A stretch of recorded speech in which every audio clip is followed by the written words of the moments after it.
Ici, à Kiev, ces derniers jours, Maïdan, la place de l'indépendance, est devenue une zone de guerre à grande échelle. Nouveaux affrontements à Kiev, dans la capitale ukrainienne.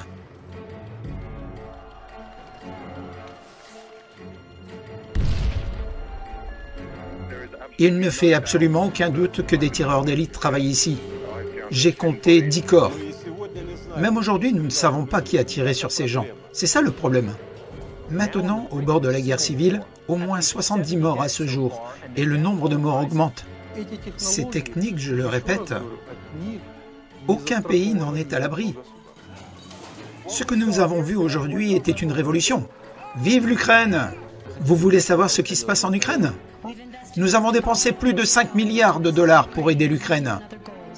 Dans la grande politique, peu importe ce dont ils parlent d'argent.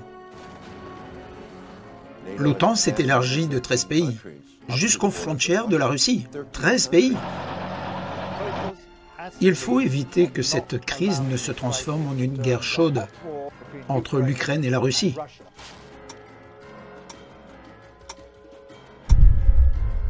C'est un sujet dangereux. Nous parlons de la guerre. Personne ne devrait se sentir en sécurité aujourd'hui.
L'Ukraine. C'est un pays ancien et fier, dont l'histoire est riche de beauté, d'héroïsme et de sacrifice. L'Ukraine est une terre frontalière, un endroit où l'Est rencontre l'Ouest. Ça, c'est le drapeau de l'Ukraine. Le bleu représente le ciel, l'or, les champs de blé infinis.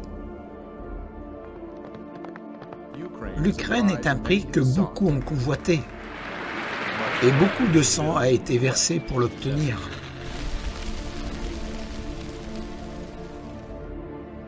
L'Ukraine a été la voie pour les pays occidentaux lorsqu'ils ont tenté de conquérir l'Est. Pendant la Première Guerre et la Deuxième Guerre mondiale, à chaque fois, le peuple ukrainien a payé le prix fort pour ces grands jeux de pouvoir. L'histoire ne se répète pas, mais elle rime sûrement, disait Mark Twain. En regardant de près l'histoire de l'Ukraine, on remarquera qu'il y a beaucoup de rimes. Étant entourés de puissances plus fortes, les Ukrainiens ont dû faire preuve de beaucoup de ruses pour survivre. L'art qu'ils ont vraiment maîtrisé dans le temps était l'art de changer de camp. Au milieu du XVIIe siècle, le dirigeant ukrainien Bogdan Khmelnytsky rompt la paix conclue avec la Pologne et se range du côté de la Russie plus puissante. Un peu plus de 50 ans plus tard, alors que la guerre russo-suédoise faisait rage, un autre dirigeant ukrainien, Ivan Mazepa, romput l'union avec la Russie et changea de camp, unissant leurs forces avec les envahisseurs suédois. L'histoire ukrainienne a souvent été écrite par des Tchers cherchant à conserver les acquis de la Révolution. La Russie a accepté la paix humiliante du traité de Brest-Litovsk de 1918. qui a transformé l'Ukraine en protectorat allemand. Un autre document historique qui a changé le destin de l'Ukraine est le pacte de Molotov-Ribbentrop de 1939, l'un de ces nombreux accords de ce type signés entre les pays européens et l'Allemagne montante qui tentait de protéger son pays de la menace nazie. Joseph Staline négocia un traité de non-agression avec Adolf Hitler. En se promettant mutuellement la paix, les ministres des Affaires étrangères soviétiques et allemands, Molotov et Ribbentrop, ont divisé la carte de l'Europe de l'Est en la divisant en sphères d'influence allemande et soviétique.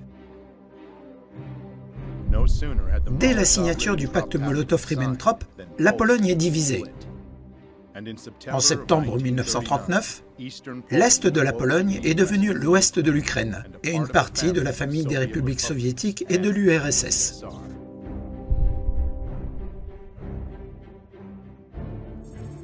Mais même cette audacieuse division des terres n'a fait que retarder la guerre. L'Allemagne a rompu sa promesse envers l'URSS. Le 22 juin 1941, l'Allemagne envahit l'URSS et lance l'opération Barbarossa, la plus grande opération militaire de l'histoire mondiale.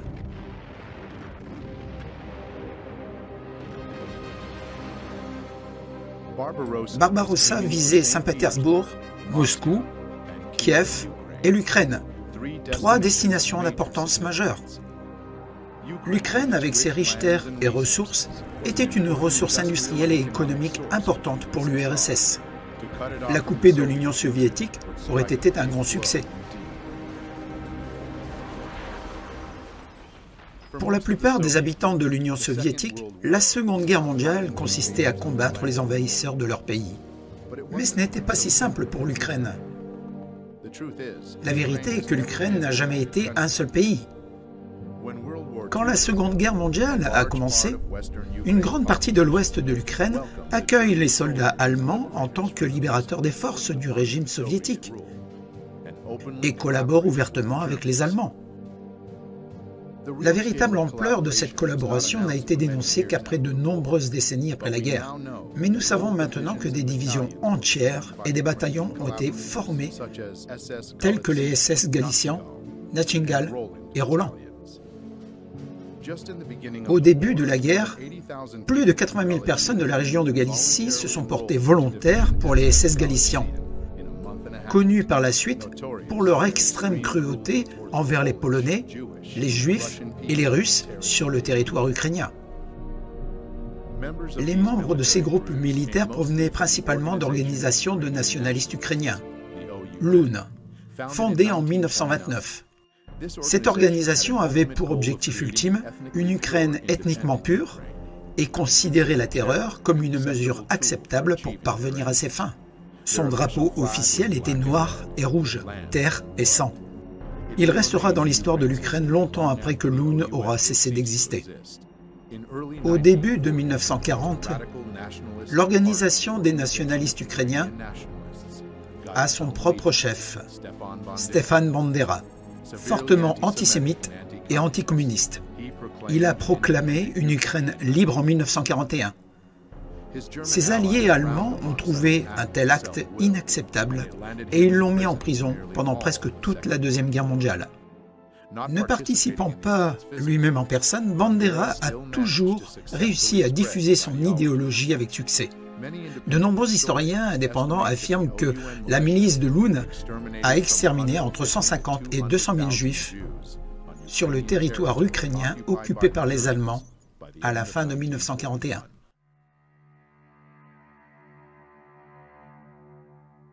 Le massacre le plus tristement célèbre et le plus atroce a eu lieu le 29 septembre 1941 à Babi Yar, à Kiev. Tout juif de la ville de Kiev et de ses environs doivent se présenter le lundi 29 septembre à 8 h du matin,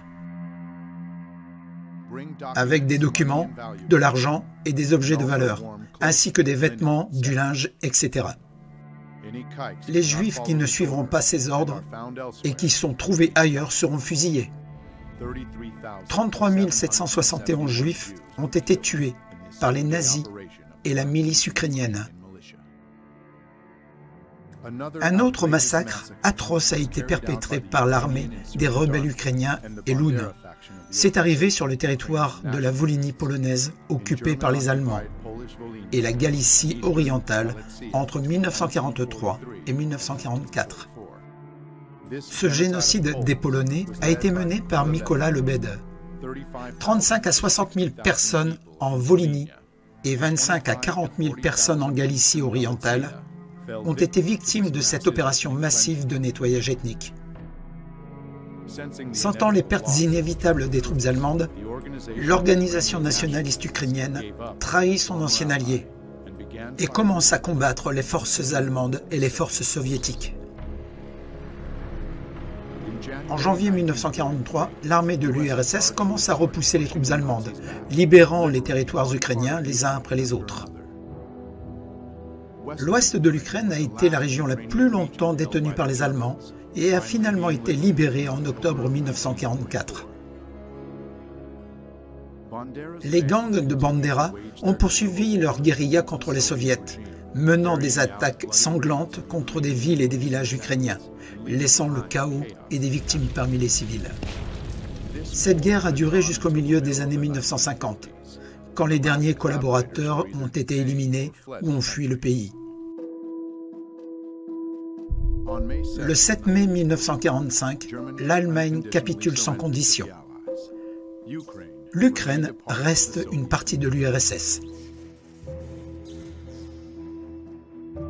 La paix après la Seconde Guerre mondiale a été de courte durée. Les USA et l'URSS, nations qui s'étaient alliées avec l'Angleterre contre les nazis, sont tragiquement devenus ennemis au début de la guerre froide. L'ère des tensions politiques et militaires entre les USA et l'URSS a duré près de 45 ans. Maintenant, l'humanité est sous la menace constante d'une guerre nucléaire.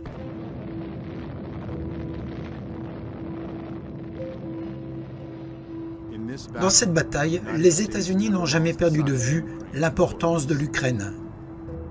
Les services de renseignement américains coopéraient étroitement avec des organisations nationalistes ukrainiennes comme source précieuse de contre-espionnage contre l'URSS. Des documents de la CIA récemment déclassifiés montrent des liens étroits entre les renseignements américains et les nationalistes ukrainiens depuis 1946. D'après les rapports de la CIA, il est évident qu'ils ne se sont pas trompés sur les nationalistes ukrainiens et Stefan Bandera. Selon le rapport de l'OSS de septembre 1945, Bandera avait acquis une réputation féroce pour avoir fait régner la terreur pendant la Seconde Guerre mondiale. Après la Seconde Guerre mondiale, Bandera et d'autres dirigeants nationalistes se sont enfuis en Europe où la CIA les a couverts. La CIA a ensuite informé les services d'immigration et de naturalisation qu'elles avaient caché Stefan Bandera et d'autres Ukrainiens aux soviets. Les opérations impliquant des Ukrainiens a continué pendant de nombreuses années. Les procès de Nuremberg de 1945 et 1946 ont traduit en justice les dirigeants politiques, économiques et militaires de l'Allemagne fasciste, montrant au monde entier le visage du nazisme et les crimes qu'ils ont commis. Mais les nazis ukrainiens ont été épargnés de ce sort, et certains ont même été amnistiés par la CIA. En 1951, l'agence a excusé les activités illégales de la branche sécurité de l'OUN au nom de la nécessité de la guerre froide. En 1949, Mykola Lebed, l'homme responsable des massacres de masse en Volhynie, a été transféré aux États-Unis où il est décédé en 1989, sans jamais faire l'objet d'une enquête pour ses crimes. En protégeant le nationaliste ukrainien Mykola Lebed, la CIA fait arrêter les enquêtes criminelles du service d'immigration et de naturalisation en 1952. Peut-être que Bandera a perdu son utilité pour les États-Unis, ou peut-être que l'agence du KGB a surpassé la CIA. En 1959, Stefan Bandera est tué à Munich, où il se cachait sous le nom de Stefan Poppel. Il est juste de dire que Bandera est devenu par pure coïncidence le principal symbole du nationalisme ukrainien parce qu'il n'était ni son seul ni son plus puissant leader. Dmytro Dontsov était le père de l'extrême droite, de la doctrine totalitaire en Ukraine. Andrei Melik était le chef d'une autre fraction de l'OUN. Roman Shukevich était le chef de l'armée des rebelles ukrainiens. Et plein d'autres contribuèrent à ce mouvement. La dangereuse idéologie de Bandera, réprimée par le gouvernement soviétique, mais soutenue par des forces extérieures, n'a jamais été complètement éliminée. Les graines du nationalisme ukrainien ont été transmises de génération en génération. Et malheureusement, il ne s'est pas écoulé beaucoup d'années avant qu'elles ne repoussent à nouveau. En 1954, le territoire de l'Ukraine s'est à nouveau étendu. Lorsque Nikita Khrouchtchev, dirigeant de l'URSS et ukrainien lui-même, donne généreusement la région de Crimée à l'Ukraine. Les historiens débattront pendant de nombreuses années de la légalité de cette décision et 60 ans plus tard, une autre série d'événements dramatiques se déroule en Crimée. Les yeux du monde sont tournés vers l'Ukraine. Alors que la crise en Crimée se poursuit, plusieurs dizaines de personnes bien armées capturent le gouvernement en Crimée. L'Ukraine devrait-elle simplement hausser les épaules et dire « Ok, la Crimée est perdue ». Le vieil argument se répéterait-il une fois de plus? La guerre froide a connu des hauts et des bas. Tandis que les deux rivaux étaient obsédés par le développement de leurs capacités militaires, le tournant s'est produit avec la perestroïka, lorsque l'URSS a eu son nouveau leader, Mikhail Gorbatchev, au milieu des années 1980. Perestroïka signifie restructuration vers démocratisation et modernisation. Elle a certainement eu un impact positif sur la conjoncture internationale. Nouvelle étonnante de Berlin, où les autorités allemandes ont annoncé que le mur de Berlin ne signifie plus rien. Mais à l'intérieur de l'URSS, l'affaiblissement du contrôle du Kremlin a eu des conséquences différentes. L'organisation politique nationaliste ukrainienne, appelée Narodny Ruch, ou le Mouvement national, est créée en 1989. Je nous félicite tous pour cet événement remarquable de la création de notre mouvement. Ils ont plaidé pour l'indépendance de l'Ukraine de l'URSS, et cela est devenu le point de départ pour de nombreux nationalistes ukrainiens et dirigeants néo-nazis. En 1991, l'un d'eux, Oleg Tchernybok, fonde Svoboda, ou Parti nationaliste radical Liberté, qui suit ouvertement le bon vieux principe de Bandera. Ils ont été préparés et se sont battus contre les Russes, combattus contre les Allemands, combattus contre les Juifs et toutes les autres racailles essayant de nous prendre notre pays, l'Ukraine. Purger l'Ukraine des Juifs et des Russes. L'Ukraine pour les Ukrainiens, et ainsi de suite. Ces déclarations lui ont valu la 5e place sur la liste des 10 meilleurs antisémites au monde, selon le centre Simon Wiesenthal. Classement établi en 2012. Gloire à l'Ukraine! Gloire aux héros! Malheureusement, de telles déclarations ont attiré de nombreux adeptes. Dmytro Yarosh fonde une autre organisation d'extrême droite en 1994 appelée le Trident. En avril 2013, Yarosh est devenu l'assistant d'un député de Oudar, ou parti de grève dirigé par Vitali Klitschko. Plus tard cette année-là, il a fondé un autre groupe néo-nazi ukrainien d'extrême droite, appelé Secteur Droit. Andriy Paroubi allait bientôt diriger toute l'armée des guerriers ultranationalistes. Et les marches au flambeau ont éclairé à nouveau les rues des villes ukrainiennes.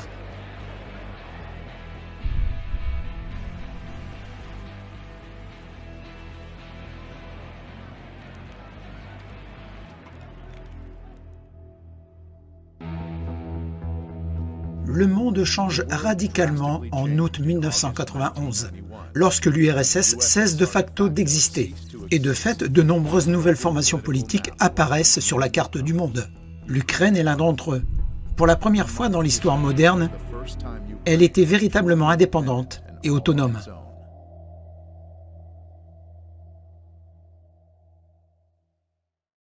Le drapeau rouge au-dessus du Kremlin est tombé aujourd'hui lorsque le président Gorbatchev a démissionné, mettant fin à 70 ans de régime communiste en URSS. Les années qui ont suivi la chute de l'URSS ont été connues comme les folles années 90 dans tous les territoires post-soviétiques. Il laisse derrière lui 15 États individuels qui n'ont en commun qu'une économie désastreuse et un avenir incertain. Après l'économie planifiée de l'URSS, le marché libre change les règles du jeu. De nouvelles entreprises émergent rapidement et bientôt les premiers oligarques apparaissent. Un ancien pays sans division de classe s'est divisé en parties inégales. Quelques élus sont devenus riches, tandis que les autres ont dû se battre pour survivre. Juste après l'indépendance, une privatisation sauvage des biens de l'État a commencé, réduisant la qualité de vie du peuple. Juste après l'indépendance, et ce qui est intéressant, c'est que peu importe qui arrivait au pouvoir, rien ne changeait pour le peuple. Un vol constant du peuple se produisait. Un vol constant du peuple ukrainien. Et bien sûr, les gens en ont eu assez de cette corruption grandissante. La déception du peuple a rendu l'Ukraine vulnérable aux forces extérieures. Et bientôt, les gens devaient connaître le nouveau genre de guerre qu'ils n'avaient jamais connu auparavant, les révolutions colorées. Les manifestants affrontent la police, alors que le résultat des élections est remis en question et qu'ils appellent à un nouveau vote. Dans les 24 ans de son indépendance, l'Ukraine a traversé 2 révolutions. En 2004, les gens sont venus dans les rues de Kiev et ont commencé la révolution orange. À cette époque, l'Ukraine est redevenue le champ de bataille de 2 forces. La confrontation entre la Russie et les pays occidentaux a atteint son apogée lors de l'élection présidentielle de 2004. Les 2 principaux candidats, Viktor Yushchenko, soutenu par l'Occident, et Viktor Yanukovych, orienté vers la Russie, se sont partagés presque également les voix du peuple ukrainien.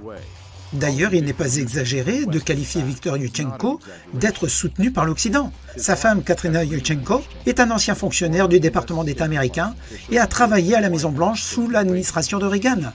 Les votes ont été partagés selon un principe géographique. L'Ukraine orientale, traditionnellement pro-russe, a voté Viktor Yanukovych, tandis que l'ouest de l'Ukraine a voté Viktor Yushchenko. Selon les résultats annoncés, Viktor Yushchenko a perdu contre Viktor Yanukovych. Mais des milliers de personnes n'étaient pas d'accord et sont venues sur la place de Kiev. Le 22 novembre 2004, la situation a été largement couverte par la presse. La commission électorale du gouvernement a ignoré les accusations de fraude et a déclaré Viktor Yanukovych président. Les politiciens internationaux, tels que l'ancien secrétaire à l'OTAN Javier Solana, sont devenus des invités fréquents à Kiev pour initier des négociations entre les partis. J'espère qu'ensemble, nous pourrons surmonter ces difficultés.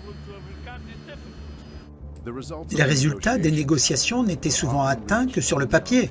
Par exemple, Viktor Yanukovych n'a jamais dit à ses partisans de cesser de bloquer les institutions gouvernementales dans le centre de Kiev. Donc ces protestations non violentes ont duré 1 mois, au cours duquel le résultat de l'élection précédente a été annulé et de nouvelles élections ont été annoncées. La nuance importante, c'est que 3 mois auparavant, Viktor Yushchenko avait été victime d'un mystérieux empoisonnement qui n'a toujours pas été élucidé. Mais cela ne l'a pas empêché de remporter les nouvelles élections.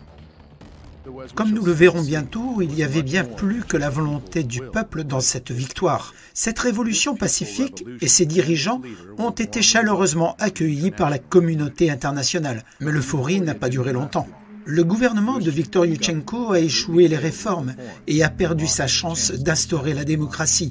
Au lieu de se lancer dans des combats internes, Viktor Yushchenko n'a pas été réélu pour un second mandat, mais à la fin de sa présidence, il a eu le temps de faire un dernier cadeau à ses partisans de l'ouest de l'Ukraine. En conclusion, je voudrais dire quelque chose qui est attendu depuis longtemps par les patriotes ukrainiens.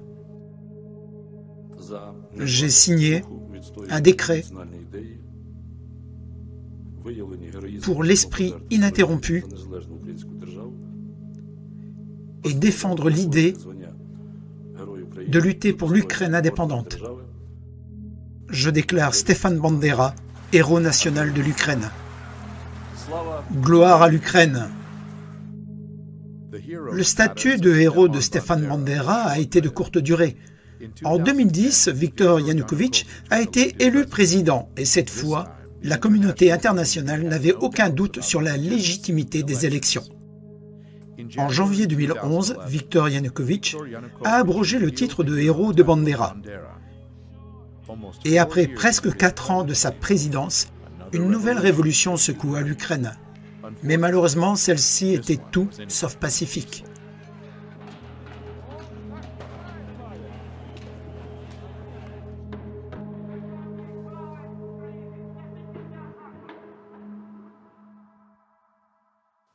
Monsieur Yanukovych, je suis américain, je suis étranger à cette situation et c'est très compliqué. Mais j'aimerais, en tant que réalisateur de films, me plonger dans l'action et revenir à ces moments de novembre 2013.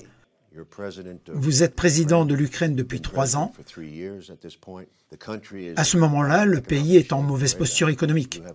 Vous avez un accord commercial avec la Russie et vous cherchez maintenant à conclure un meilleur accord avec l'Union européenne et vous négociez. Pouvez-vous me dire ce que vous pensiez à ce moment-là? Ce fut vraiment une période très compliquée pour l'Ukraine. Et il fallait trouver une solution au problème de 2013. Donc nous avions 2 partenaires. Tout d'abord, nous comptions sur le Fonds monétaire international.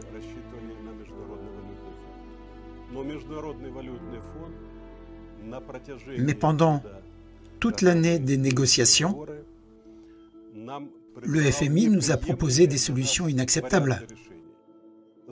Une augmentation significative des tarifs des services publics, en premier lieu pour l'électricité et le gaz naturel.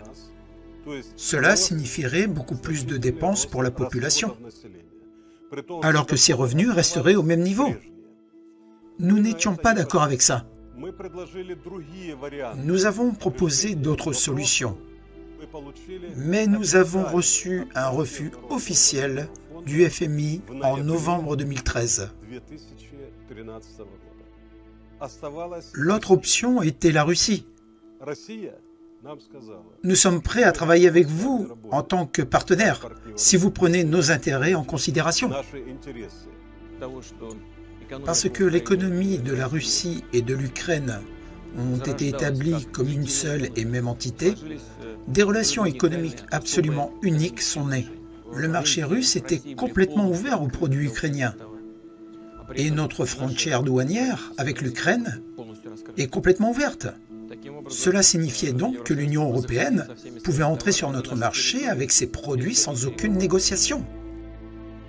Et donc, lorsque nous avons commencé à calculer les soldes, nous avons vu que l'accord préparé par l'Union européenne pour l'Ukraine exigerait beaucoup d'efforts et de pertes économiques que l'Union européenne ne compenserait pas. Et dans l'intervalle, le marché russe serait considérablement limité, voire fermé. Nous avons dit, bien sûr, si l'Ukraine décidait de le faire, c'est leur décision et nous la respectons. Mais nous ne devons pas être ceux qui paient pour cela. Nos négociations avec l'Union européenne n'ont pas abouti. Et c'est pour cela que nous avons proposé de faire une pause.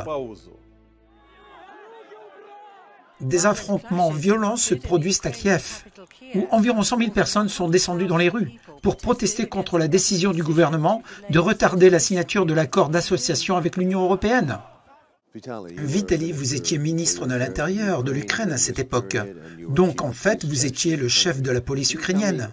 Dites-moi votre vision des choses, des protestations qui ont eu lieu de novembre à février. Nous avions l'information que ces manifestations de masse étaient planifiées de toute façon et qu'elles devaient commencer en 2015. Mais l'opposition a utilisé le fait que le gouvernement ait décidé de suspendre la signature de l'accord d'association avec l'Union européenne. Arseniy Yantchenchuk, le leader du bloc d'opposition La Patrie, Oleg Tyanibok, le leader du parti d'opposition d'extrême droite radicale Svoboda, Vitali Klitschko, le chef du parti d'opposition Oudar.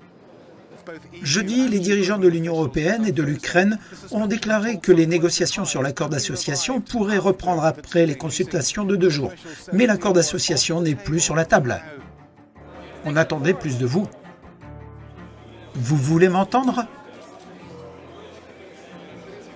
Pendant 3 ans et demi, J'ai traité ce problème en tête-à-tête avec une Russie très forte. Les manifestations pro-Union européenne dans les rues de Kiev entrent dans leur deuxième jour. Les manifestants sont maintenant rejoints par le chef de l'opposition, le champion du monde de boxe ukrainien, Vitali Klitschko. Il a appelé les manifestants à maintenir la pression sur le gouvernement après son refus de signer un accord commercial majeur avec l'Union européenne. Vous rentrez à Kiev le lendemain de l'interview avec Merkel et les protestations sont en cours, n'est-ce pas? Pouvez-vous me parler de cette période? Au début, j'ai compris que c'était des actions pacifiques et que l'on pouvait négocier avec des manifestants pacifiques. Et j'étais prêt à le faire.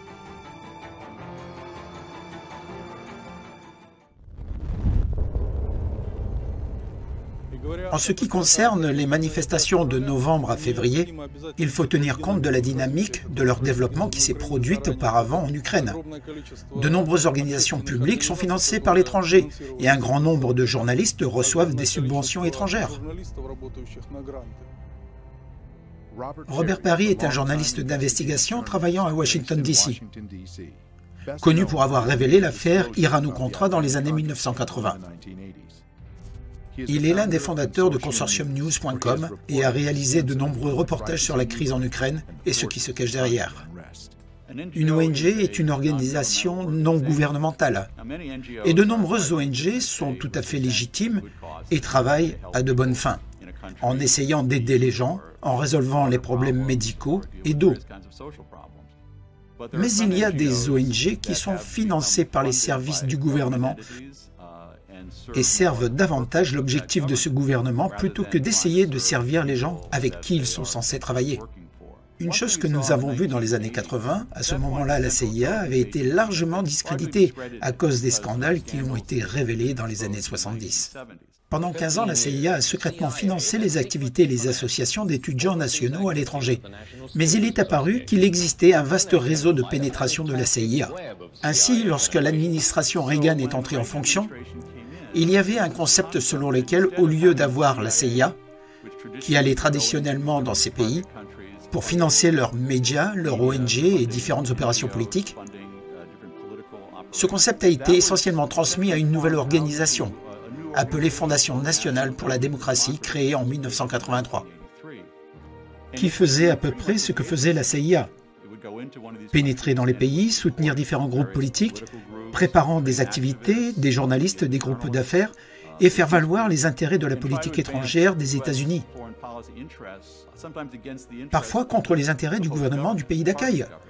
Il fournissait également un soutien organisationnel et financier, et aidait à la formation des activistes sur leur travail avec les journalistes, pour être en mesure de présenter leur point de vue de la meilleure façon. Ils travaillaient sur des choses comme comment obtenir la popularité, comment rendre les choses virales, comment l'utiliser pour obtenir un soutien pour vos idées. Et un soutien leur a été accordé. Mustafa Nayan, fondateur de l'un des nouveaux médias ukrainiens. Bonsoir, ou plutôt bonne nuit. Romansky TV savait très bien comment rendre quelque chose viral.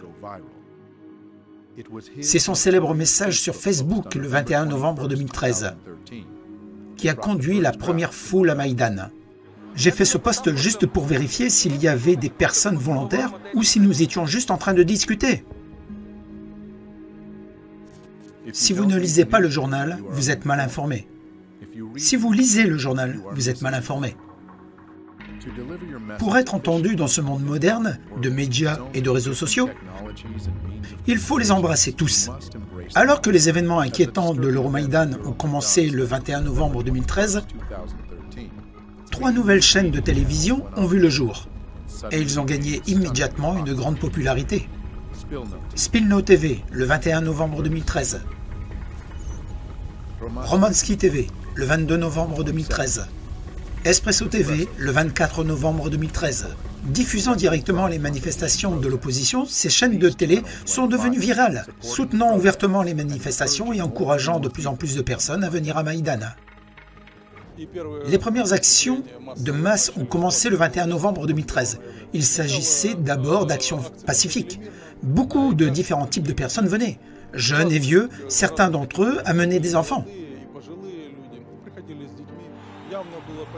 Il était clair qu'ils faisaient confiance au gouvernement ainsi qu'à la police, parce qu'ils pensaient que c'était sûr de venir là. Et rien n'indiquait qu'une menace serait utilisée contre les manifestants. Les policiers en service ce jour-là ne portaient aucune arme à feu. Mais parmi ces manifestants, des radicaux avaient été repérés. Ils étaient liés à des partis d'extrême droite et à des organisations néofascistes.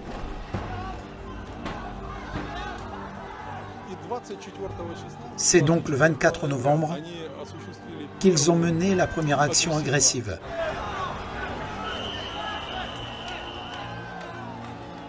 Le 24 novembre, ils ont attaqué le bâtiment du cabinet des ministres de l'Ukraine, ainsi que les policiers qui les protégeaient.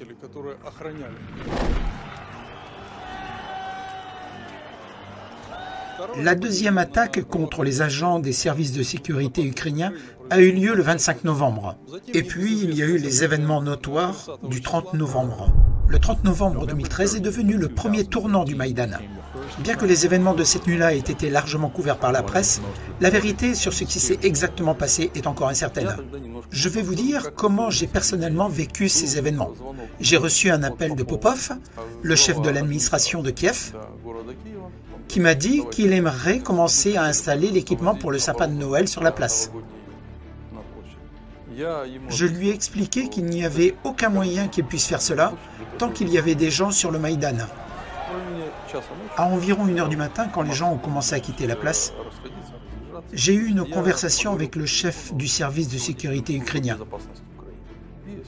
Je lui ai demandé son avis sur la situation actuelle et il m'a dit « Je suppose, Dieu merci, que c'est fini. Nous avons une information selon laquelle c'est fini. Car depuis le 21 novembre, je vivais et dormais littéralement dans mon bureau. Si j'avais la chance d'avoir quelques heures par jour pour dormir. Vers 3 heures du matin, je suis rentré chez moi. J'ai réglé mon alarme pour 6h30 et la première chose que j'ai fait le matin, j'ai allumé ma télévision, qui était réglée sur le canal 5, qui montrait de nombreuses ambulances et de nombreux blessés. Armés de battes en caoutchouc, des policiers s'en prenaient aux manifestants tôt le matin. Les témoins affirment que la police a effectivement utilisé des battes en caoutchouc. Honnêtement, ça m'a donné des sueurs froides. Ma première réaction lorsque des manifestants de Maïdan ont été blessés par la police a été de dire qu'il fallait enquêter pour savoir qui avait ordonné de disperser les manifestants en utilisant la force contre eux. J'étais contre toute violence des droits de l'homme et contre l'usage de la force contre les manifestants. Il était impossible que Popov puisse prendre une telle décision tout seul. Et qui était le plus haut fonctionnaire pour lui? Le plus haut fonctionnaire de Popov était un chef de l'administration du président, Serhiy Lyovoshkin. Par coïncidence, Serhiy Lyovoshkin était un proche associé de nombreux politiciens américains. Le service de sécurité ukrainien avait des preuves que cette nuit-là, Serhiy Lyovoshkin a contacté le leader de l'opposition, Arseniy Yatchenchuk, et a discuté de la dispersion de Maïdan en utilisant le sapin de Noël comme excuse. Les médias ont rapporté que la police a attaqué de sang-froid des étudiants qui dormaient paisiblement dans leur tente. Mais les scènes de l'événement semblent raconter une histoire différente. Et il semble que les manifestants s'attendaient à voir la police. Des dizaines de journalistes et des caméras des nouvelles chaînes de télévision étaient déjà sur place. Mais le plus suspect est un groupe de jeunes hommes bien entraînés qui sont arrivés pratiquement en même temps que la police. Ils se sont répandus dans la foule et ont commencé à provoquer la police avec des insultes, des pierres et des torches. Le secteur droit en Ukraine représente la population ukrainienne d'extrême droite. Il y avait souvent leurs milices qui venaient au Maïdan. Certaines escouades ont été envoyées à Kiev pour servir de muscles aux manifestations. Ainsi, les manifestations sont passées de protestations politiques relativement pacifiques à des manifestations de plus en plus violentes. La première étape de toute enquête est de trouver le mobile. On sait maintenant que Sergueï Liogochkine a la plus grande faveur parmi ses amis américains. Indigné par ce qui a été rapporté aux informations, le peuple ukrainien est sorti dès le lendemain pour exprimer leur colère contre les actions de la police. Quand la violence a commencé à prendre de l'ampleur, de facto, les violences ont commencé en décembre 2013. Les événements qui se sont déroulés à cette époque à Kiev étaient très radicaux. Les organisations néo-nazies y ont participé. Des jeunes hommes étaient armés de différentes armes improvisées, telles que des barres de fer, des battes de baseball. Ils ont même utilisé des machines qui servent à la construction des routes. Avec des bulldozers, ils ont attaqué les forces de l'ordre, qui défendaient les institutions gouvernementales et le bâtiment de l'administration du président. Comment un président aurait-il pu sortir, parler à une foule aussi incontrôlable? À qui s'adresser? Les techniques utilisées à l'époque ont été planifiées longtemps à l'avance.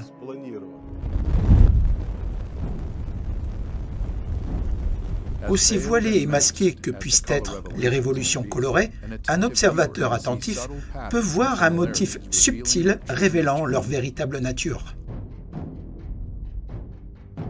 Pour que les foules agissent comme un seul groupe, il faut les unir au niveau du subconscient. Les cerveaux des révolutions colorées le savent bien et maîtrisent cet art. Le symbolisme est l'un des outils les plus puissants pour atteindre cet objectif. Des organisations politiques révolutionnaires, aux noms étonnamment similaires et aux symboles encore plus semblables, apparaissent dans les pays qui seront bientôt touchés par des révolutions. Ils sont souvent décrits comme étant conscients et actifs, mais en réalité, ils sont formés et radicaux. Ce sont eux qui tirent le premier coup, littéralement, pour convertir les protestations en indignation.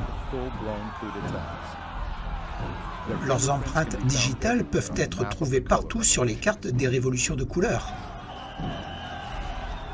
Ils utilisent toute l'expérience des générations passées.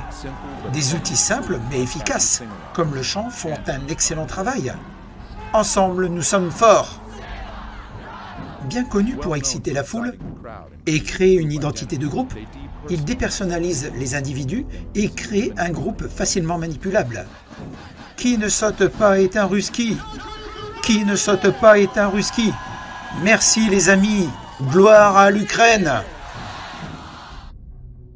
Bien sûr, cela ne pourrait pas se faire sans argent. Donc, de nombreuses subventions d'ONG ont été accordées à l'Ukraine. Et ce n'est pas un secret. Par ailleurs, l'une de ces organisations, Romandex TV, a reçu de généreux dons des ambassades néerlandaises et américaines, ainsi que de la Fondation Renaissance fondée par George Soros. J'ai créé une fondation en Ukraine, avant même que l'Ukraine ne devienne indépendante de la Russie. Et la fondation fonctionne depuis lors. Elle a joué un rôle important dans les événements ukrainiens actuels. J'aime la critique, mais elle doit se faire à ma façon. Avez-vous des preuves de l'implication des États-Unis ou avez-vous ressenti la présence des États-Unis? Les officiels américains étaient souvent invités.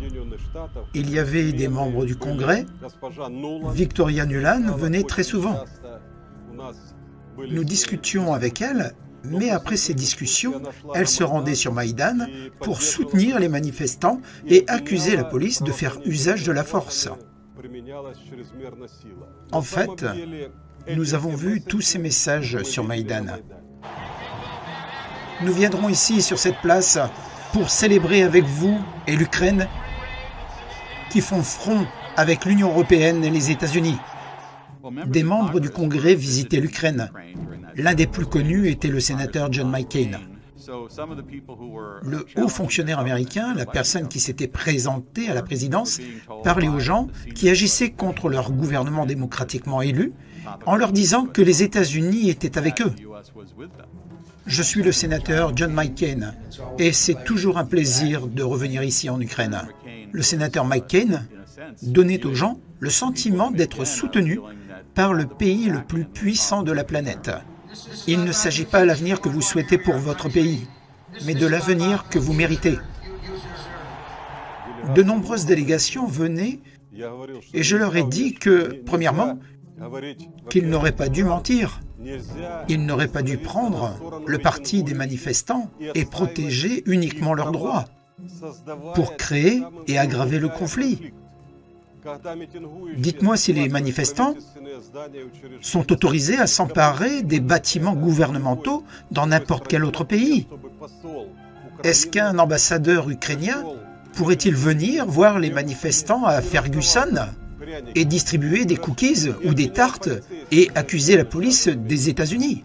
Je crois que ceci est inacceptable dans n'importe quel pays européen également. Alors pourquoi l'Ukraine a-t-elle été traitée de cette manière? Qui était votre contact au plus haut niveau à ce moment-là? Mon contact de plus haut niveau était le vice-président, M. Biden. J'ai eu des entretiens téléphoniques réguliers avec lui. Mais le problème était que M. Biden disait une chose et il faisait des choses différentes en Ukraine. Et l'ambassadeur américain? L'ambassadeur américain en Ukraine recevait constamment les délégués du Maïdan dans son ambassade. Nous le savions très bien. Nous suivions ce processus. Et nous avions l'impression qu'il y avait un quartier général de ce processus à l'intérieur de l'ambassade américaine.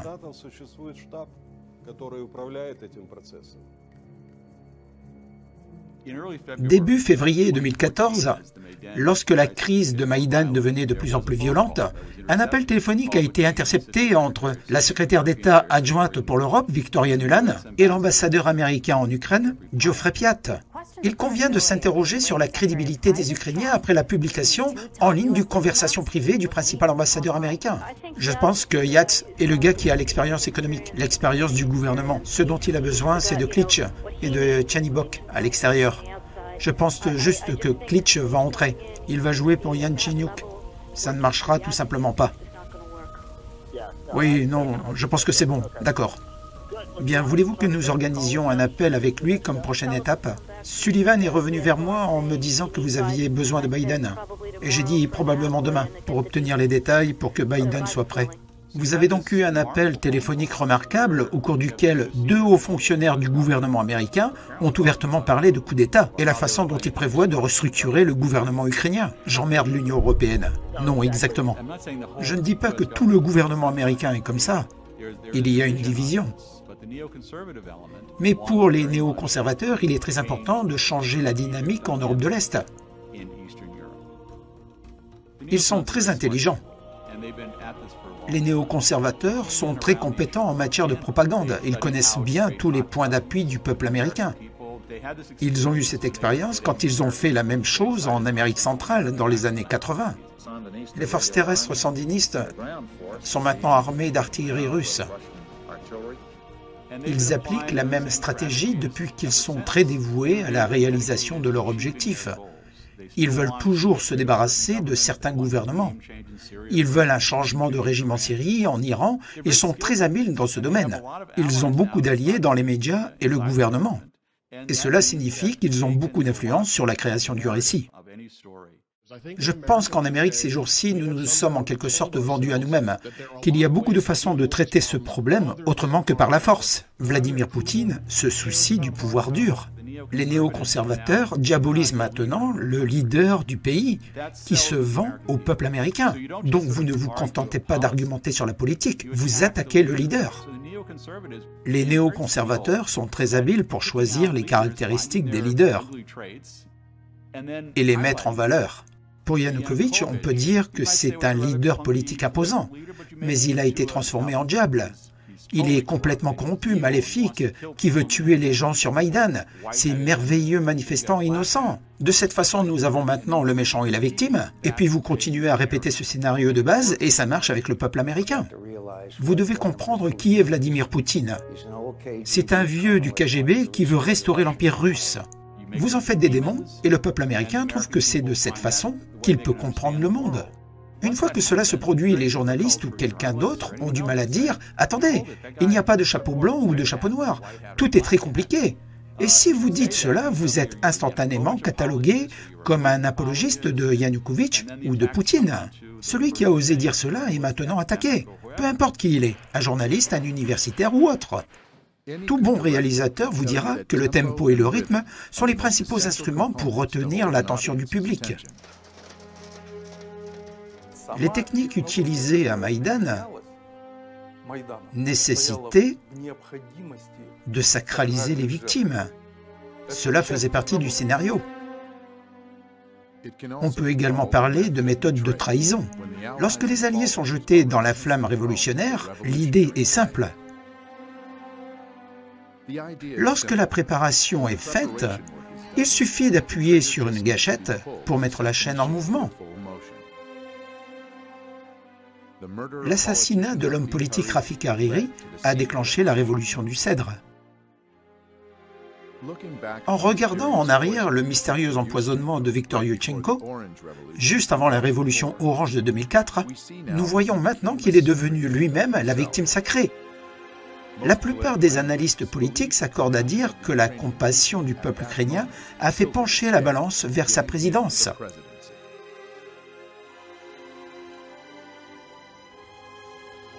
Le nombre de victimes parmi les manifestants pendant l'Euromaïdan s'est élevé à plus de 100. Ils ont été appelés les Sangs Célestes et ont été immédiatement mythifiés. Le passage à tabac d'étudiants le 30 novembre 2013 a été un déclencheur évident d'Euromaïdan. Ceux qui ont envoyé des provocateurs, entraînés sur la place, ont très bien compris que les manifestants pacifiques étaient ceux qui étaient le plus blessés. Il est difficile de faire durer les manifestations pendant des mois. La tension s'affaiblit, les gens se fatiguent. Les vacances sont aussi un grand danger pour les cerveaux de la révolution. Les gens veulent rentrer chez eux pour retrouver leur famille et leurs amis. Il faut être très inventif pour les garder dans des tentes froides.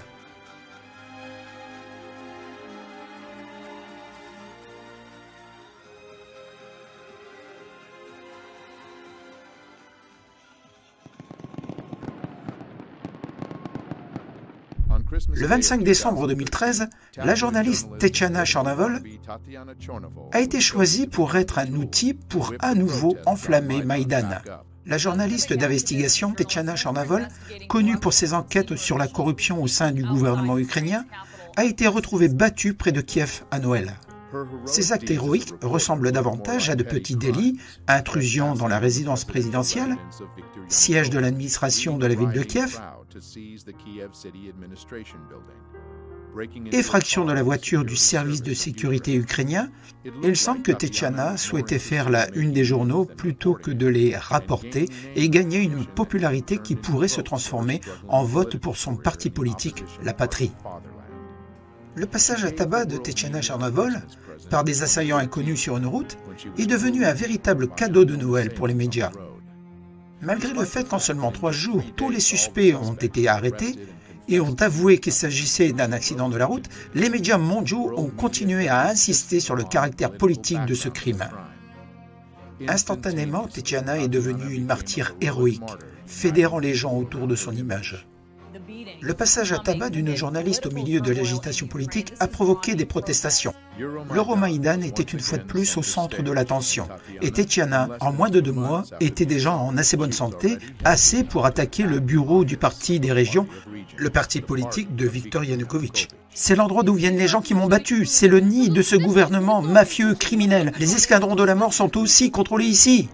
Un des membres du personnel, Vladimir Zaharov, 65 ans, informaticien, a été abattu pendant l'attaque. Où est Tetiana maintenant? Eh bien, elle a finalement obtenu son poste de pouvoir dans le nouveau gouvernement. Un mois plus tard, le temps est venu pour un autre acte. Le manifestant arménien-ukrainien Sergueï Nigoya était l'un des premiers à arriver sur Maïdan.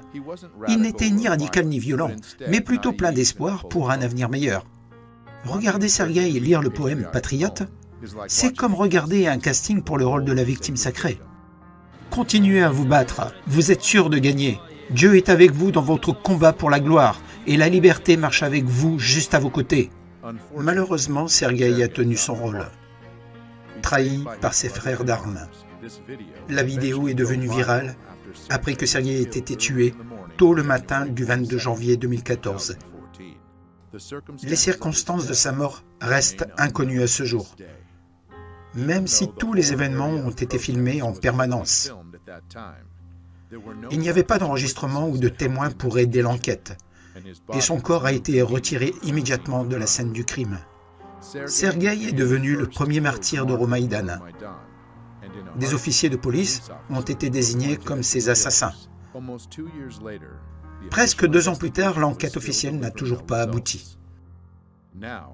Maintenant, il est largement admis qu'il a été tué par des provocateurs pour aggraver le conflit.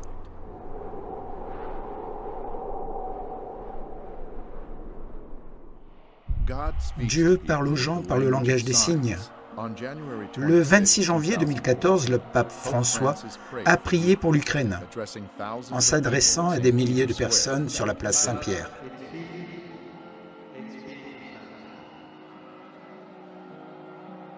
Après la prière, 2 colombes blanches ont été libérées par la fenêtre et ont immédiatement été attaquées par un corbeau et une mouette.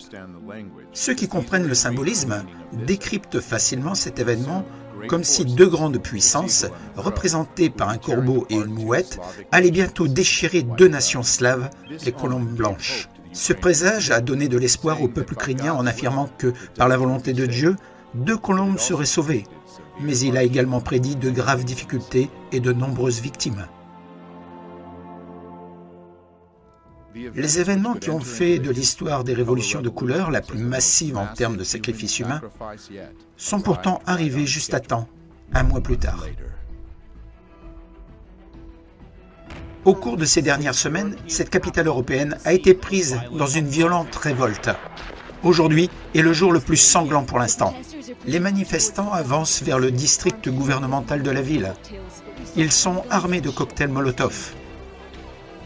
Nous avons vu également des armes de poing et des fusils de chasse. Il y a des victimes des 2 côtés. Elle vient de dire qu'il y a 6 morts là-haut. Pas seulement des blessés, des morts abattus par des tireurs d'élite. Ils ont commencé à abattre des policiers le 20 février. J'ai reçu cette information qu'il y avait des tirs de snipers et qu'il y avait des victimes des 2 côtés. Le conservatoire est l'endroit d'où provenaient les premiers tirs. Cet endroit était sous le contrôle des forces de Maïdan. Et là encore, nous voyons notre vieil ami de Narumdiruk, Andrei Paroubi, qui était au sommet de sa gloire, en tant que commandant autoproclamé de Maïdan, ce qui signifiait en fait chef de l'opposition radicale. Nous les avions prévenus que Maïdan pourrait prendre d'autres mesures si nos demandes n'étaient pas satisfaites dans les plus brefs délais. Il s'agissait de semer le chaos, et il est certain que celui-ci ne profiterait pas à Yanukovych.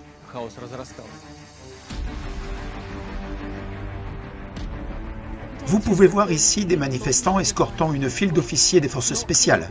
On ne sait toujours pas où ils les emmènent. 67 officiers sont officiellement déclarés disparus. 14 officiers morts, 43 blessés, c'est ça? 20 personnes sont mortes et plus de 150 blessés par balle.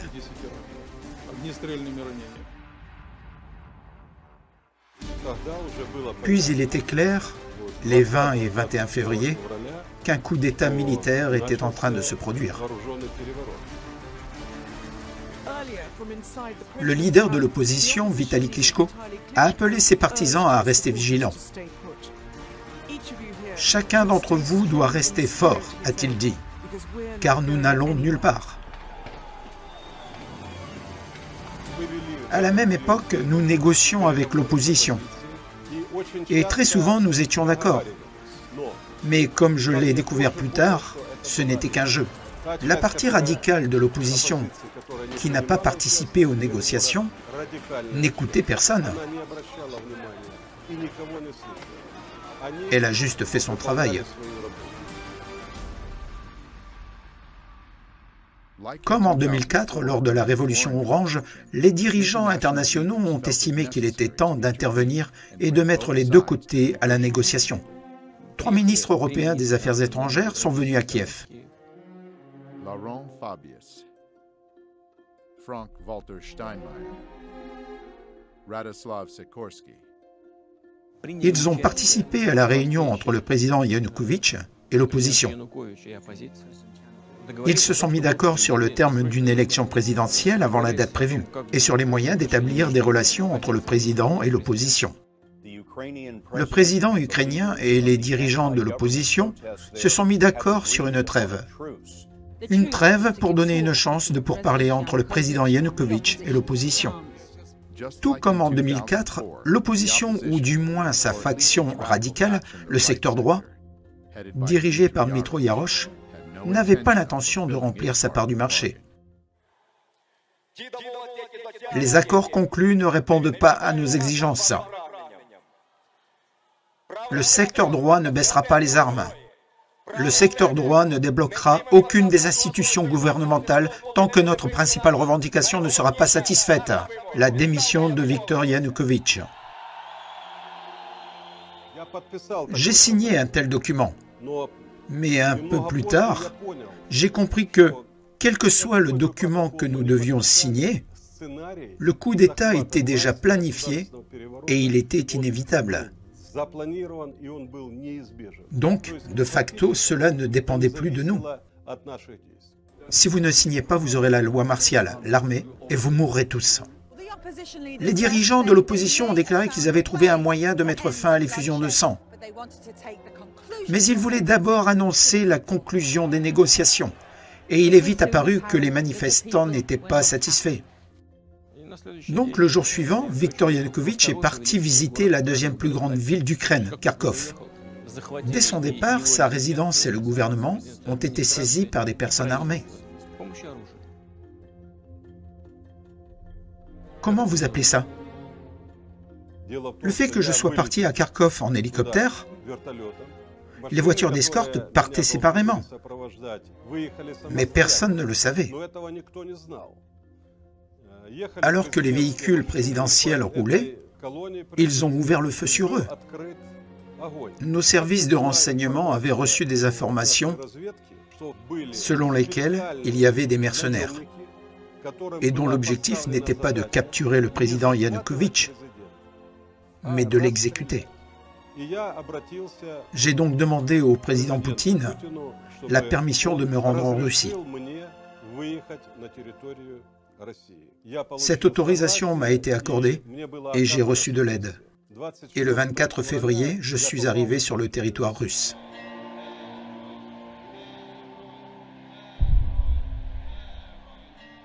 Au même moment, Kiev faisait ses adieux aux victimes du massacre.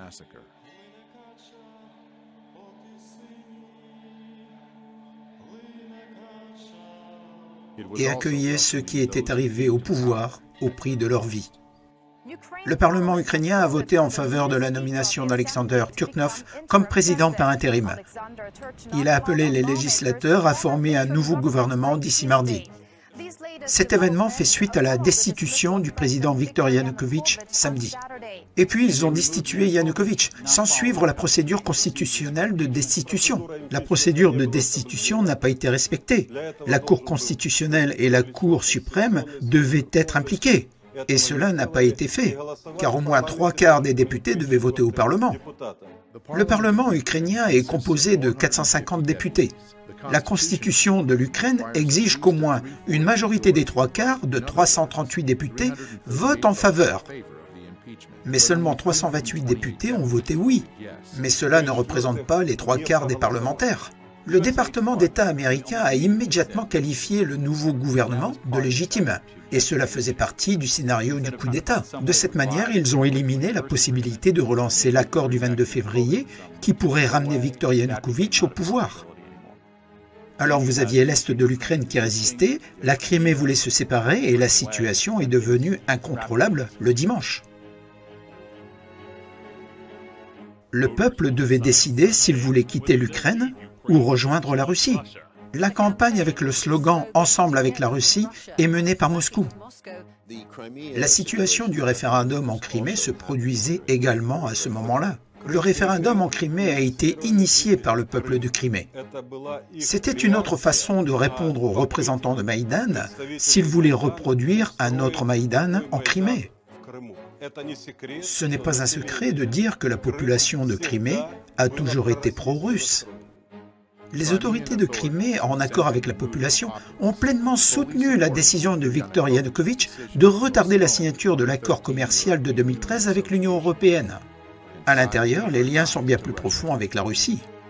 Au moment des événements de Kiev, les autorités de Crimée ont fait une déclaration. Sur la base de la volonté du peuple de Crimée qui nous a élus, nous déclarons que nous ne donnerons pas la Crimée aux extrémistes et aux néo-nazis qui cherchent à prendre le pouvoir en Ukraine au prix du sang du pays et de ses citoyens. Après le changement de régime à Kiev, des rumeurs ont commencé à se répandre en Crimée, selon lesquelles les nouvelles autorités seraient impitoyables envers ceux qui s'opposent à elles. Gloire à l'Ukraine! Cela a conduit des manifestations pro-russes, de personnes qui ne sont pas d'accord avec le nouveau gouvernement de Kiev. Le 27 février, l'institution gouvernementale dans la capitale de la Crimée a été saisie par des manifestants pro-russes. Le gouvernement de Crimée a été démis de ses fonctions et le nouveau dirigeant Sergueï Aksionov a été désigné comme chef de la République autonome de Crimée. Sûrement qu'ils avaient de l'espoir et ils ont demandé au gouvernement russe de les protéger. Le 16 mars, le référendum de Crimée a eu lieu et les habitants ont voté pour quitter l'Ukraine et entrer dans la Fédération de Russie. La situation en Crimée a été présentée comme une invasion russe. Et encore une fois, une personne qui regarde cela sérieusement et regardez les chiffres des sondages, dont certains ont été réalisés par les agences américaines elles-mêmes, qui montrent clairement que les habitants de la Crimée veulent rejoindre la Russie. Mais dans les médias américains, tout a été présenté comme une invasion russe et un vote truqué où les gens votaient littéralement sous la menace d'une arme. Et c'est ainsi qu'ils ont obtenu 96% des voix pour rejoindre la Russie. L'idée d'un référendum en Crimée est tout simplement anticonstitutionnelle. On se demande si ce vote a été vraiment libre et équitable, surtout si l'on tient compte de la présence militaire de la Russie en Crimée. C'est ainsi qu'ils l'ont présenté au peuple américain, mais la réalité est très différente. L'atmosphère ici est électrique. Des milliers de personnes se sont rassemblées dans la capitale de la Crimée, après le référendum de dimanche dernier, où la majorité a voté pour la réunification avec la Russie. J'aimerais vous demander, qu'est-ce que la démocratie? La démocratie est une politique fondée sur la volonté du peuple. Comment pouvons-nous connaître la volonté du peuple? Dans le monde moderne, cela se fait par un vote. Plus de 90% des gens sont venus. Et plus de 90% d'entre eux ont voté pour l'adhésion à la Russie. La volonté du peuple doit être respectée. Ne déformez pas à chaque fois le droit international et les principes de démocratie en fonction de vos intérêts géopolitiques actuels. Nous n'avions pas eu de guerre là-bas. Personne n'a tiré un seul coup de feu. Et personne n'a été tué. Ce qui est décrit par l'Occident comme une invasion russe en Crimée est en fait une présence de soldats russes en Crimée. Pouvez-vous clarifier cela? Il y a toujours eu des soldats russes en Crimée, car la base navale de la mer Noire était en Crimée. Depuis 1804, la base navale de Sébastopol est la principale base navale de l'Empire russe sur la mer Noire. Pendant la Deuxième Guerre mondiale, la défense héroïque de Sébastopol a duré presque un an et a pris des centaines de milliers de vies. La base navale de Crimée est donc une fierté historique pour la flotte russe de la mer Noire et revêt une importance stratégique considérable.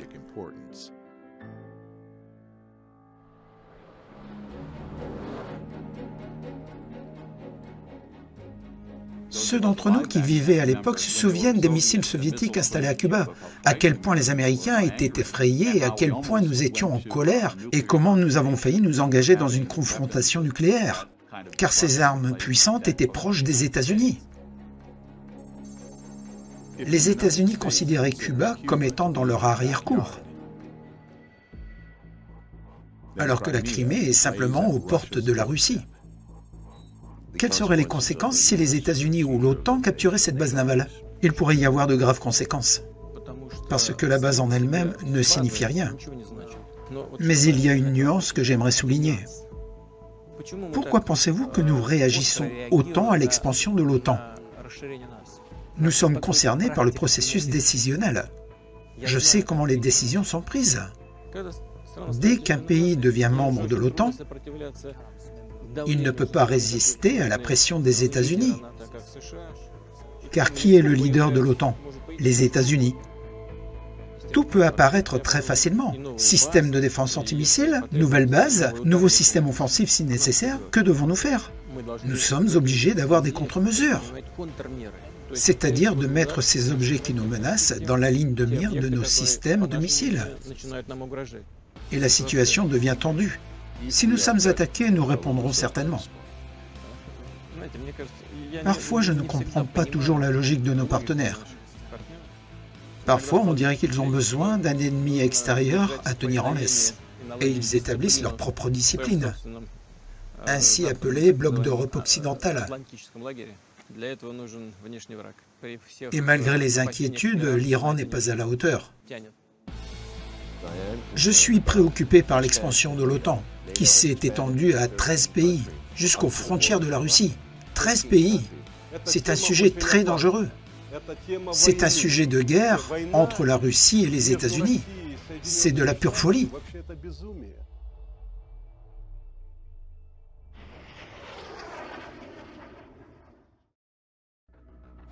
Au début du printemps 2014, l'Est de l'Ukraine s'était également soulevé contre le nouveau gouvernement ukrainien.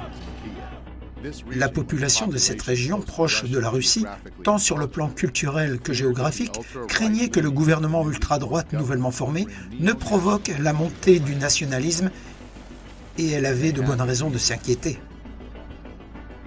Le statut de la langue russe en Ukraine était l'une des questions clés depuis des années. Déclarer la langue russe comme deuxième langue officielle était l'un des points clés de la campagne présidentielle de Viktor Yanukovych. En 2012, le gouvernement de Yanukovych a adopté une loi faisant du russe la deuxième langue officielle dans les régions, où plus de 10% de la population le considérait comme sa langue maternelle, principalement dans l'Est et le Sud de l'Ukraine. Les nationalistes ukrainiens ont organisé des manifestations massives pour s'opposer à cette loi, et un observateur attentif peut y voir quelques visages familiers. Ce gang, cette junte et ces bâtards peuvent être vaincus.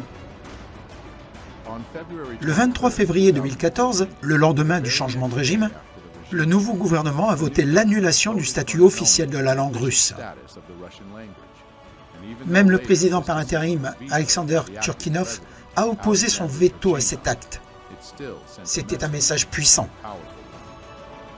Cette situation a alarmé les régions russophones, qui sont descendues dans les rues pour protester. En réponse, les partisans de Maïdan ont organisé leur propre manifestation. Lorsque les deux partis se sont rencontrés, la tension a augmenté et cela a conduit à une tragédie. Une personne est décédée et une cinquantaine ont été blessés dans les affrontements, lors de la marche pro-russe visant à protester contre le nouveau gouvernement de Kiev. Le 6 avril, le scénario de la Crimée s'est répété dans l'est de l'Ukraine. Les manifestants ont saisi les institutions gouvernementales et le jour suivant, ils ont pris le pouvoir. Le 7 avril, ils proclamaient la République populaire de Donetsk. Kiev a répondu en annonçant une opération antiterroriste dans l'est de l'Ukraine. À ce moment-là, les médias internationaux criaient à l'invasion russe en Ukraine. La Russie pourrait être sur le point d'envahir l'Ukraine. Mais en dépit de ces mots forts dans les médias, les autorités ukrainiennes n'ont jamais déclaré la guerre. Pourquoi? Parce que le FMI ne peut pas donner d'argent à un pays en guerre. Alexander Poroshenko. Vous savez, dans la grande politique, peu importe de quoi il parle d'argent. Trop d'argent a déjà été investi en Ukraine pour s'arrêter à mi-chemin. Nous avons investi plus de 5 milliards de dollars pour aider l'Ukraine à assurer sa sécurité, sa prospérité et sa démocratie. Quelle démocratie cet argent a-t-il établi? Comment s'est déroulé le processus d'établissement? Est-ce le même régime qui est en train de s'établir par la force dans le Donbass? Évidemment, le financement a été maintenu et le conflit a perduré. Il est devenu de plus en plus meurtrier. Nous l'avons abattu, tout à fait. Alors que les partis des deux côtés utilisaient des armes de plus en plus meurtrières. Turchinov porte une énorme part de responsabilité pour avoir déclenché une guerre contre son propre peuple. Il a envoyé des troupes dans le Donbass. Ils ont fait quelque chose que je n'ai jamais fait. Ils ont répandu le sang.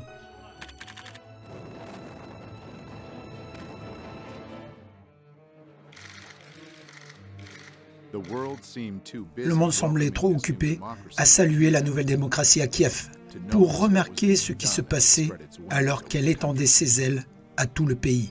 De nombreuses personnes dans le sud de l'Ukraine observaient la révolution avec inquiétude. Odessa n'abandonnera pas. Et un mouvement anti-Maïdan se forma à Odessa en janvier 2014. Les manifestants s'installèrent devant la maison des syndicats, un bâtiment qui allait bientôt devenir un monument de massacre. Il est difficile de surestimer l'importance d'Odessa. Elle est stratégiquement située sur la mer Noire et c'est le plus grand port maritime d'Ukraine. Il n'est pas surprenant que les nouvelles autorités ukrainiennes aient observé le déroulement de cette situation avec inquiétude. De plus en plus de gens rejoignaient l'anti-Maïdan, alors que la situation dans l'est de l'Ukraine se réchauffait. Le nouveau gouvernement ukrainien n'avait pas le pouvoir d'entrer en guerre sur deux fronts à la fois. Si Odessa rejoignait le soulèvement, cela compliquerait sérieusement la situation. Cette rébellion devait être éteinte immédiatement et à tout prix. Et ce prix était élevé. Le 2 mai 2014, les fans de football ont afflué au centre de la ville. Le prétexte était un match de championnat ukrainien de football. Étonnamment, un certain nombre de ces fans qui sont venus à Odessa juste avant le match se sont également avérés être des combattants de la milice d'autodéfense de Maïdan, ainsi que des membres d'organisations radicales de toutes les parties de l'Ukraine. Salutations à la nation, mort aux ennemis, Ukraine par-dessus tout. Ces fans portaient des masques. Ils étaient armés et criaient des slogans nationalistes. Ils ont semé le trouble dans la ville et se sont dirigés vers les tentes des anti-Maïdan et les ont attaqués. Les manifestants anti-Maïdan ont cherché refuge dans la maison du syndicat, mais c'était un piège. Les partisans de Maïdan ont commencé à lancer des cocktails Molotov sur le bâtiment jusqu'à ce qu'ils prennent feu. Les personnes brûlées à l'intérieur tentaient de s'échapper ou de sauter par les fenêtres. Bien que la caserne de pompiers se trouve à moins d'1 kilomètre, il aura fallu près d'une demi-heure pour arriver sur place, alors que les dégâts étaient déjà importants.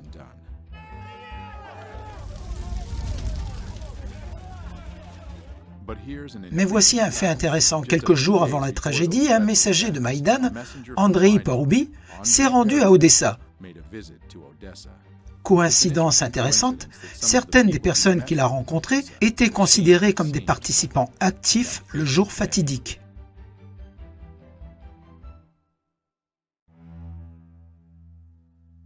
Mais tout le monde n'était pas en deuil. Sur le plateau du célèbre talk show politique Schuster Live, la nouvelle concernant les personnes brûlées vives à Odessa était accueillie par une longue salve d'applaudissements. Parmi les morts dans l'incendie à Odessa, il y avait 15 citoyens russes, 10 étaient de la République de Transnistrie et aucun d'Odessa. Sur sa page Facebook, le secteur droit a annoncé les événements du 2 mai comme un moment de fierté dans l'histoire nationale. Une enquête officielle est en cours depuis près de 2 ans et n'a toujours pas abouti. Mais il semble que les experts disposaient de toutes les informations nécessaires dès le début. Bien sûr, la provocation a été lancée par les agents de Poutine qui ont attaqué la manifestation ukrainienne.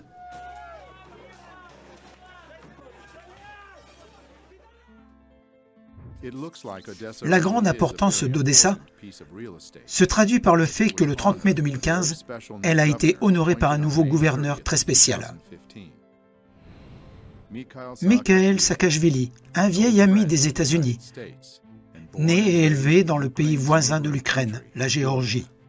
Là-bas, en Géorgie, un rapide coup d'œil à sa biographie permet de comprendre qu'il était préparé pour une mission spéciale. « Je suis un manifestant pacifique, ne me touchez pas !» M. Saakashvili recevait une bourse du département d'État américain et a ensuite travaillé pour l'organisation new-yorkaise CMARA, un groupe dont nous avons entendu parler dans l'histoire des révolutions colorées. Ce que nous avons ici est une révolution démocratique sans effusion de sang. C'est la révolution des roses. Et c'est Mikhail Saakashvili, avec l'organisation CMARA, qui renverse le président légitimement élu, Eduard Shevardnadze. Changer le gouvernement par des méthodes pacifiques, c'est la méthode européenne, et j'en suis fier. Peu après l'éclosion de la Révolution des Roses, la Géorgie a annoncé son intention d'adhérer à l'OTAN et de construire une base militaire de l'OTAN sur les terres fertiles de la Géorgie, juste à la frontière de la Russie. Nous ne céderons jamais notre liberté et notre indépendance, et nous ne céderons jamais un morceau de notre territoire. La mission de M. Saakashvili a été accomplie, au moins aux yeux de ses amis de l'OTAN. La population géorgienne n'était pas aussi satisfaite en 2017. Elle est descendue dans la rue, et M. Saakashvili a répondu par la force. Le mécontentement du peuple grandissait. Le parti de Saakashvili a perdu les élections législatives et l'opposition a pris le contrôle. Il a déclaré que, conformément à la Constitution, la majorité du nouveau Parlement doit former un nouveau gouvernement avec lui comme président. Mikhail a décidé de ne pas attendre les résultats des élections présidentielles et a fui le pays en octobre 2013. En 2014, Saakashvili a refusé la citation à comparaître au tribunal en tant que témoin dans certaines affaires pénales. La même année, il a été accusé d'abus de pouvoir et de détournement de fonds. Saakashvili s'est retrouvé aux États-Unis et ses amis à Washington lui ont rapidement trouvé une nouvelle mission. Mikhail a soutenu activement le Maïdan et a très vite été récompensé par un poste élevé dans le nouveau gouvernement ukrainien. Tout d'abord comme conseiller du président, puis comme gouverneur d'Odessa. La veille de sa prise de fonction, il a renoncé à sa citoyenneté géorgienne et est devenu citoyen ukrainien. Je resterai toujours un fier citoyen de ma fière patrie. Fier citoyen de ma fière patrie. Comme on dit, la bataille vaut le sang, au sens propre comme au sens figuré. Je connais la valeur réelle des réformes de M. Saakashvili, ainsi que je sais que son rôle et sa présence en Ukraine fait partie du projet, que certaines forces doivent effectuer en Ukraine. Georges Piat, l'ambassadeur américain en Ukraine, avait rendu visite à Saakashvili un mois seulement après sa prise de fonction à Odessa. Tant que l'administration d'Odessa obtiendra des résultats, vous verrez un flux constant de visiteurs de Washington venir ici. La réunion a été productive et Geoffrey a été généreux. Peu importe à quel point Saakashvili a fait son travail, il semble qu'il n'ait pas à s'inquiéter de ses finances. Sur sa page Facebook, il a posté un document officiel montrant que le nouveau gouverneur d'Odessa reçoit un salaire de près de 200 000 $ par an. À titre de comparaison, le gouverneur du Maine reçoit 70 000 $ par an. Donc si Odessa devenait un État américain, il serait en haut de la liste. M. Saakashvili devait bien se sentir dans sa nouvelle maison, puisqu'il est un ancien de la révolution orange de Viktor Yushchenko, qui est le parrain de son fils. L'ex-président de la Géorgie, Mikhail Saakashvili, a été nommé gouverneur d'Odessa. C'est littéralement un crachat, une insulte au peuple d'Odessa, à tout le peuple ukrainien. Il n'a même pas reçu un visa de travail américain dans les universités où ils ont essayé de le faire travailler. Ils ne lui ont même pas donné un poste permanent. Mais il peut être le gouverneur de Odessa, n'est-ce pas? N'y a-t-il pas un Ukrainien professionnel capable de faire ce travail?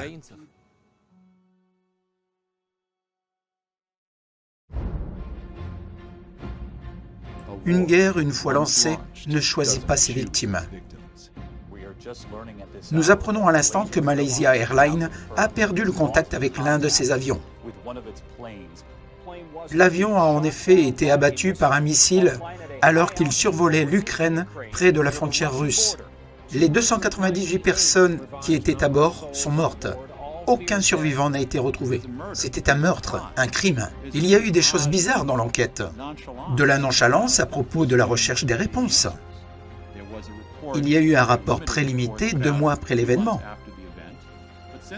Il a été dit que le prochain rapport serait pour l'anniversaire de l'événement. Si vous avez affaire à une enquête criminelle, vous devez travailler pendant que les traces sont encore chaudes. Pourquoi n'y a-t-il pas eu plus de pression de la part des médias et des gouvernements occidentaux pour répondre à ces questions? Même sans réponse, les doigts se sont pointés immédiatement. Ce n'est pas un accident. Cela se produit grâce au soutien de la Russie. Les preuves indiquent que l'avion a été abattu par un missile lancé depuis le territoire contrôlé par les séparatistes soutenus par la Russie en Ukraine. Sans aucun doute, le pays dans lequel cela s'est produit est responsable de cette horrible tragédie. Le Boeing malaisien n'était pas le premier avion à jouer un rôle important dans les relations russo-américaines. Le 1er septembre 1983, le vol 007 New York-Séoul de la Korean Airlines a été abattu par un avion intercepteur soviétique au-dessus du territoire de l'URSS dans la mer du Japon. Il n'y a absolument aucune justification légale ou morale pour ce que les soviétiques ont fait. La tragédie du Boeing coréen était considérée comme une excuse parfaite pour démontrer la puissance militaire de l'OTAN, dangereusement à proximité des frontières de l'URSS. Le 2 novembre 1983, l'OTAN a lancé des exercices massifs portant sur le scénario de réponse à une escalade provoquant une guerre nucléaire, suivie du placement d'un missile balistique Pershing II en Europe. Ce que Reagan a fait pouvait provoquer une réaction paranoïaque et excessive du côté des soviétiques. Un rapport des services de renseignement américains récemment déclassifié montre que pour la première fois depuis la crise des missiles de Cuba, le monde a frôlé la guerre nucléaire. Comme en 1983, le crash de l'avion malaisien a été utilisé pour désigner un ennemi. Une nouvelle vague de sanctions s'est abattue sur la Russie immédiatement après cette tragédie. Les États-Unis déclarent de nouvelles sanctions contre l'économie russe. Presque 1 an et 3 mois plus tard, le Conseil de sécurité néerlandais publie le rapport. Mesdames et messieurs, le crash du MH17 a été causé par l'explosion d'un missile 9H314M lancé par un système de missiles de défense aérienne qui a explosé à l'extérieur du cockpit de l'avion. Le rapport n'accuse aucun groupe ou personne en particulier. Il estime qu'une zone très large de 300 km² est la zone où le missile a été tiré. Au même moment, la société russe de fabrication des systèmes de missiles, Almazantai, mène sa propre enquête indépendante. Les résultats de notre expertise réfutent complètement les conclusions de la commission néerlandaise concernant le type de missile et le lieu de lancement. Au cours de l'expérience, ils ont fait exploser le cockpit d'un avion de ligne avec un missile et sont arrivés à la conclusion que l'avion malaisien avait été abattu par un vieux missile 9M38M1 qui n'est plus utilisé par la Russie mais l'est toujours par l'Ukraine. La société affirme que le missile a été lancé depuis le territoire contrôlé par l'armée ukrainienne. On aurait pu s'attendre à ce que ces résultats controversés suscitent un regain d'intérêt pour cet incident. Mais la tragédie du Boeing malaisien MH17 avait déjà rempli son rôle géopolitique et a donc été vite oubliée, l'objectif ayant été atteint. Après la 3e vague de sanctions contre la Russie, la tension entre les 2 pays est montée en flèche. La question maintenant est de savoir si nous assistons vraiment à la 2e guerre froide, et si oui, quelles sont les chances d'y survivre pour le moment?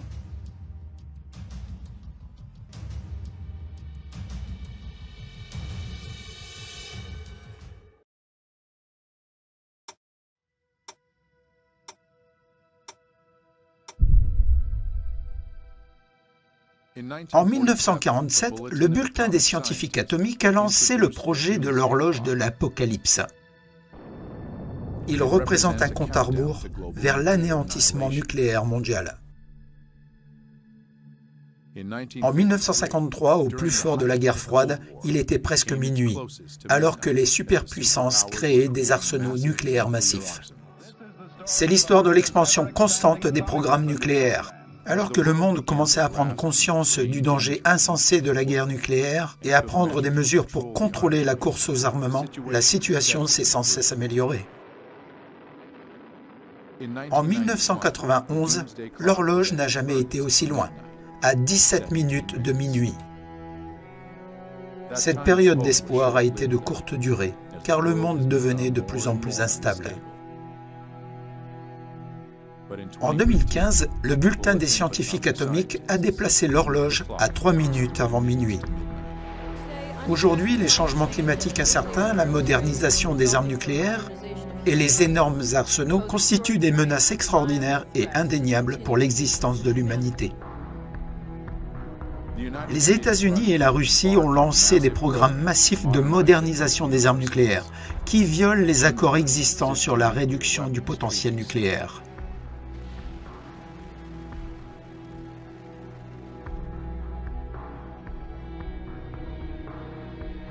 Il ne reste plus que 3 minutes avant minuit, car les dirigeants internationaux ne remplissent pas leur devoir le plus important, à savoir garantir et préserver la santé et la vitalité de la civilisation humaine.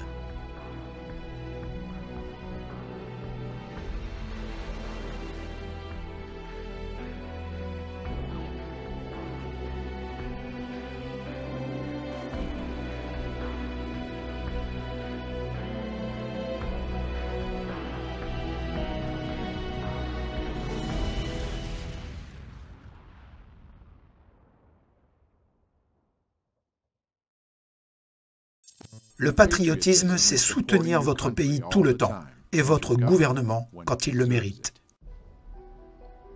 Le rôle d'un journaliste américain, à mon avis, est d'informer le peuple américain du mieux qu'il le peut, avec ce qu'il a pu découvrir, et de ne pas avoir peur des attaques qui en découlent. La grande majorité de ceux qui ont participé à Maïdan étaient des manifestants pacifiques. Si vous avez eu de la chance de voir les photos, beaucoup d'entre nous ont participé. J'étais là. Il y avait des mères, des grands-mères, des vétérans. Toutefois, avant de poursuivre, j'aimerais vous demander si des groupes néo-nazis étaient impliqués. Il y avait, comme je l'ai dit, presque toutes les couleurs de l'Ukraine y étaient représentées, y compris les plus belles d'entre elles, y compris des couleurs LED. Donc la réponse est oui. Et c'est le rôle patriotique d'un journaliste dans une démocratie, je pense, et de donner au public autant d'informations que possible, afin qu'il puisse jouer son rôle de citoyen responsable et ainsi contrôler le gouvernement, ou au moins être conscient de ce qui se passe. Nous pensons sincèrement qu'il n'y a qu'un seul moyen de se protéger de ce jeu de manipulation, le discernement. La connaissance, c'est le pouvoir. Il faut avoir la capacité de reconnaître les signaux d'alarme afin d'éviter à votre pays d'être entraîné dans ce chaos. Cela concerne chacun d'entre nous, car la guerre aujourd'hui ne vient pas seulement avec des chars et des bombes, mais aussi avec des médias de masse manipulateurs. Le journalisme qui ment, qui cache et déforme les faits, et qui se concentre davantage sur la création d'informations plutôt que de les rapporter. Je veux croire finalement qu'il y aura la paix en Ukraine, qu'il y aura la loi et l'ordre en Ukraine, qu'il y aura une vraie démocratie en Ukraine. Et j'espère un bon dénouement pour l'Ukraine.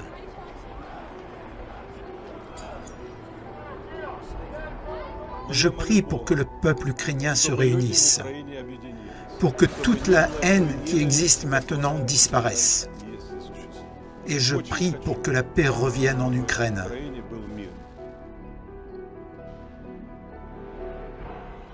Nous comprenons que le monde a changé.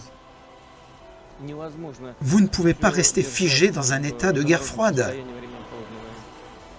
Vous devez vous tourner vers l'avenir.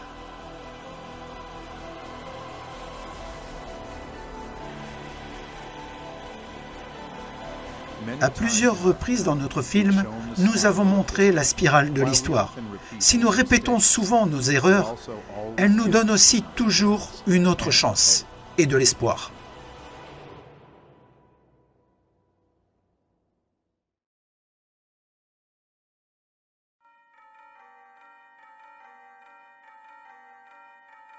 Щедрик, щедрик, щедрик.